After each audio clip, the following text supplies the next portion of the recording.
What about someone that's more mid-career? Maybe it's someone that you worked with 10, 15 years ago, earlier on in your career. You bump into them at conference, they hear about what you're doing at MSA, and they're super curious because they've kind of hit a brick wall in their career progression. They're thinking of kind of a pivot or a reboot. They want to stay in some kind of digital infrastructure, client facing role, but they don't really know what to do next. Over Yeah.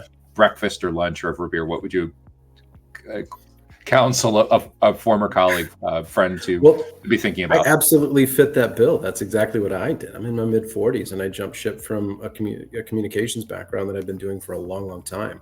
Um, and I think what's interesting is I think there was some initial fear there about whether to completely shift gears. Um, but weighing the pros and cons, like thinking about what the commoditization has done for telecom and how prices just keep getting driven down further and further, you're having to do a lot more work to make quota. Um, and in the data center space, I realize I just have to get over my fear and kind of make that leap. The revenues are there. The companies that need additional support and infrastructure are there. You just got to do the work to go find them. And that's kind of the work that we're doing. So what I would say is don't be afraid to make a jump. Put yourself out there, be vulnerable, and do what you want to do to be happy. So do you find when you were making that leap yourself, did you find that the clients were similar enough, the average deal size was similar enough, the sales cycle, the amount of stakeholders involved were similar enough that it wasn't too big of an adjustment?